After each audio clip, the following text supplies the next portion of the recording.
দিছে মোটটাই নষ্ট করে দিছে। এই অলক্ষী, তোরা কইছি না তুই সবসময় আমার সামনে আসবি না? দরজাটা খুলতে না খুলতে সামনে এসে দাঁড়াইছস কেন? কি সমস্যা তোর? চোখের সামনে থেকে সর সর। এই বেরো বেরো। তো আবার এখানে দাঁড়ায় রইছস, তোর বলছি না তুই আমার রুম থেকে বেরো। আর সাথে আমার রুমে কাজ আছে, বেরো। কাজ আছে মানে? বেরো। কাজ আছে মানে? আমি হইছে এই বাড়ির বউ। এই তুই বউ মানে? তোর কি আমি বউ হিসাবে স্বীকৃতি দিছি? বউ যদি হয় ওই আমার একমাত্র বউ। তুই আর কখনো দাবি করবি না তুই আমার বউ। তোর রাস্তা তুই দেখ, আর আমি আমার ভালোবাসা খুঁজে নিছি। তুই আর কখনো। বাবু চলো না, আমাদের তো দেরি হয়ে যাচ্ছে। হ্যাঁ দেখো না, এই ফকিন্নির বাচ্চাটা সামনে এসে দাঁড়াইছে। এই ফকিন্নির বাচ্চাটার জন্য যত সব ঝামেলা। এই তুই এখান থেকে সর, নাহলে কিন্তু বাবারা ডাক দিব। খরচ থাকে।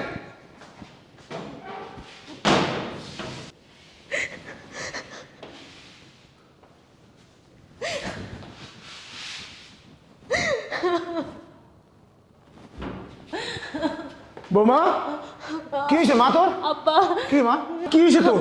আব্বা, আমি আর এই বাড়িতে তাও না। আমার এই বাড়িতে দাম নাই। আমি আর এই বাড়িতে তাও না। কে মা, কি লিখে কথা কইতেছ? আর তুই বাইরে কে? আমার কপালে আসছিল তো এর লেগে। কি হয়েছে খুইলা কবি তো আমার কাছে, নাহলে আমি কেমনে বুঝবো মা? আব্বা, আমি আর এই বাড়িতে দাও না। এই বাড়িতে আমার কোনো দাম নাই। আমি আর এই বাড়িতে থাকতে চাই না আব্বা। কি হয়েছে কবি তো, নাহলে আমি কেমনে বুঝবো? আব্বা, আপনি বলে আমার মানুষ বলে দামই দেয় না। তার কাছে মনে হয় যে আমি গরু ছাগল। গরু ছাগল না হইলে আমার দাম দিত। মারে শোন, ঘটনাটা হয়েছে কি খুইলা কবি তো আমারে, আমি তো কিছুই বুঝলাম না মা।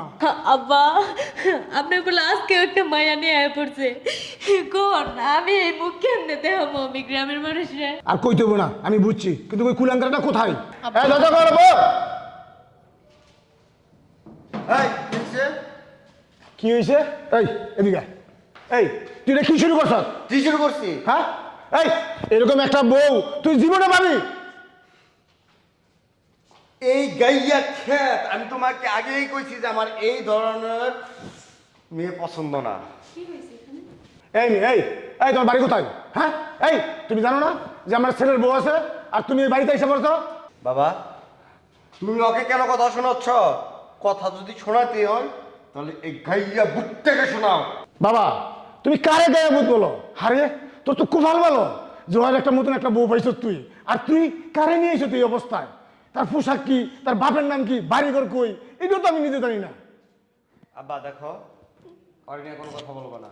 ও আমার ভালোবাসার মানুষ, আমি ওকে ভালোবাসি, জাস্ট এইটাই। আর কিছু জানার তো প্রয়োজন নাই। আর তুমি যাকে ঘরের বউ করে নিয়ে আসছ, ও তো আসলে একটা কালো লাগেনি। তাহলে শোন, তুইও আমার সম্পত্তির থেকে কোনো কিছু আশা করিস না। আমার যা আছে আমি বউয়ের নামে লিখে দিব। কি বললা বাবা? তোমার সমস্ত সম্পত্তি ওরা লিখে দেবে ফকিন্নের বাচ্চারা। তোমার যাবতীয় সয় সম্পত্তি যা আছে এক্ষণে এই মুহূর্তে তুমি আমার নামে লিখে দিবা বাবা। তুই আমার চোখে চোখে কথা কস? আব্বা, ওই যে তুই খারাপ থাক, ওই আমার স্বামী। তুমি আমার চোখের সামনে তুমি আমার স্বামীর মারতেছ আব্বা। শিখ, এই যে গায়া বুদ্ধির কথা শিখ। আব্বা, আপনি আরো একটা কিছু কইবেন না। ওই যে আমার স্বামী, ওই যদি আমার সামনে 10টা মাইয়া নিয়ে আহে, তারপরে আমার কোনো সমস্যা নাই। ওর গায়ে আর একটা হাত উঠাইবেন না। দেখছ, দেখ দেখছ গায়া বুধ জ্ঞান দিছে তোকে। বাবা আর বলতে হবে না, অনেক বলছো। আমি তোমার কাছে ক্ষমা চাচ্ছি বাবা। হ্যাঁ বাবা। আমার বাবা না বাবা, বাবা বাবা তুই যে সব ভুল বুঝতে পারছো তুই নিজেই, এটাই আমি ধন্যবাদ। বাবা রে, ওরা খুব ভালো মেয়ে, খুব সরস্বতা মেয়ে। শোনো, হ্যাঁ বলো। তুমি আমার ক্ষমা করে দিবা? বলো, ক্ষমা করে দিচ্ছ? আচ্ছা ঠিক আছে। আর শাকিলা, আসলে যেটা করছি সেটা তো তুমি দেখতেই পাচ্ছ। তোমার কাছে আমি ক্ষমা চাচ্ছি। তুমি আসতে পারো।